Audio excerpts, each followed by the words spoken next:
Quotes Mola Ali AS 10 Mins. Life shift. An ignorant person will always overdo a thing or neglect it totally. The wiser a man is, the less talkative will he be. Time wears out bodies, renews hopes, brings death nearer and takes away aspirations. Whoever gets anything from the world lives in anxiety for holding it, and whoever loses anything passes his days grieving over the loss. Whoever wants to be a leader should educate himself before educating others. Before preaching to others, he should first practice himself. Whoever educates himself and improves his own morals is superior to the man who tries to teach and train others. Every breath you take is a step towards death. Anything which can be counted is finite and will come to an end. If matters get mixed up, then scrutinize the cause, and you will know what the effects will be.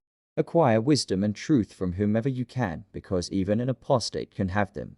But unless they are passed over to a faithful Muslim and become part of wisdom and truth that he possesses, they have a confused existence in the minds of apostates. Knowledge and wisdom are really the privilege of a faithful Muslim. If you have lost them, get them back, even though you may have to get them from the apostates. Value of each man depends upon the art and skill which he has attained. I want to teach you 5 of those things which deserve your greatest anxiety to acquire them. Have hope only in Allah. Be afraid of nothing but sins. If you do not know a thing, never feel ashamed to admit ignorance. If you do not know a thing, never hesitate or feel ashamed to learn it. Acquire patience and endurance, because their relation with true faith is that of a head to a body. A body is of no use without a head. Similarly, true faith can be of no use without attributes of resignation, endurance, and patience. A man hypocritically started praising Imam Ali, though he had no faith in him, and Imam Ali, hearing these praises from him, said, "I am less than what you tell about me, but more than what you think about me." Those who have come alive out of a bloodbath live longer and have more children. One who imagines himself to be all-knowing will surely suffer on account of his ignorance. I appreciate an old man's cautious opinion more than the valor of a young man. I wonder at a man who loses hope of salvation when the door of repentance is open for him. Imam Muhammad Bakir says that Imam Ali once said, "There were 2 things in this world which softened the wrath of Allah and prevented its descent upon man. One has been taken away from you. Hold the other steadfastly." The one which has been taken away from men is the Holy Prophet, and the one which is still left with them, and which they must hold steadfastly, is repentance and atonement for sins, because Allah at one place in the Holy Book addressed the Holy Prophet and said Allah would not punish them while you were among them, nor while they were asking for forgiveness. Whoever keeps in order his affairs with Allah follows his orders sincerely. Allah will also put his affairs with men in order. Whoever makes arrangement for his salvation, Allah will arrange his worldly affairs. Whoever is a preacher for himself, Allah will also protect him. He is the wisest and the most knowing man who advises people not to lose hope and faith in the mercy of Allah, and not to be too sure and overconfident of immunity from his wrath and punishment. Like your body, your mind also gets tired, so refresh it by wise sayings. That knowledge which remains only on your tongue is very superficial. The intrinsic value of knowledge is that you act upon it. Take care and do not pray to the Lord, saying, "Lord, I pray to you to protect and guard me from temptations and trials. For there is none who is not tempted and tried, but beseech him to guard you against such temptation as may lead you towards wickedness and sins, because Allah says in his holy book, 'Know that your wealth and children are temptations too.'" It means Allah tried people through wealth and children, so that it may be tested as to who is content with what he gets honestly, and who is thankful to Allah for the position he is placed in with regard to his children, though Allah knows them better than even they know themselves. Yet those trials and tests are for the purpose of their realizing and knowing those deeds which merit reward or which deserve punishment. There are some people who love to have male children and hate daughters, and there are some who simply crave for wealth and hate poverty. Imam Ali was asked the meaning of being well off or well provided for. Imam Ali replied, "Your welfare does not lie in your having enormous wealth and numerous children, but it rests in your being highly educated and forbearing, and in your being proud of your obedience to Allah. If you do a good deed, then thank Allah for it, and if you commit a sin, then repent and atone for it." In this world, there is a real welfare for 2 kinds of people. One is the person who, when commits a sin, atones for it, and the other is anxious to do good as much as possible. Nearest to the prophets are those persons who have to those prophets and obey them. Saying this, Imam Ali cited a passage from the Holy Quran best liked by Abraham, and nearest to him were the people who obeyed him. He further said that the present times are the times of our Holy Prophet and his faithful followers. The best friend of our Holy Prophet is he who, though not related to him, obeys the orders of Allah, and his greatest enemy is the man who, though related to him, disobeys Allah. Imam Ali was told of a Kharijite that he got up in the night to pray and recite the Holy Book. Imam Ali said, "To sleep with having sincere faith in religion and Allah is better than to pray with wavering faith." Whenever a tradition of the Holy Prophet is related to you, scrutinize it.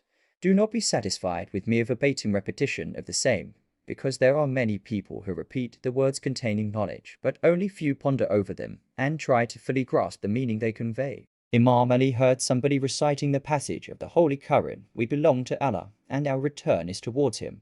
Imam Ali said, "How true it is! Our declaring that we belong to Allah indicates that we accept Him as our Master, Owner and Lord. And when we say that our return is towards Allah indicates that we accept our mortality." Some people praised Imam Ali on his face. He replied, "Allah knows me very well, and I also know myself more than you. Please, Lord, make me better than what they imagine me to be, and please excuse those weaknesses of mine which they are not aware of. To secure for you fame, credit, as well as blessings, the help that you give to men in need should possess the following attributes.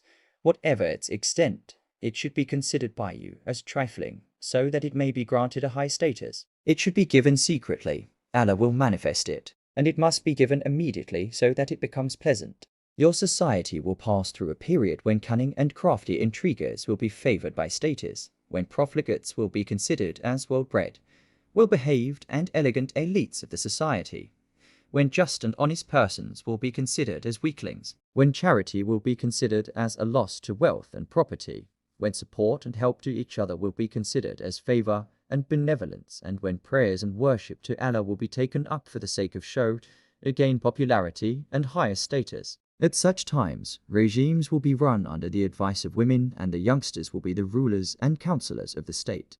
Imam Ali's garment was very old with patches on it. When somebody drew his attention towards it, he replied, "Such dresses, when worn by men of status, make them submissive to Allah and kind-hearted towards others, and the faithful Muslims can conveniently follow the example. Vicious pleasures of this world and salvation are like two enemies or two roads running in opposite directions or towards opposite poles, one to the north and the other to the south. Whoever likes to gain the pleasures and pomp of this world will hate austerity in life, which is necessary to gain salvation. Reverse will be the attitude of a man desirous of achieving eternal bliss. One has to adopt either of the two ways of life, and as they both cannot be brought together, a man has to choose one of them. Those who give up religion to better their lot in life seldom succeed. The wrath of Allah makes them go through more calamities and losses than the gains they gather for themselves.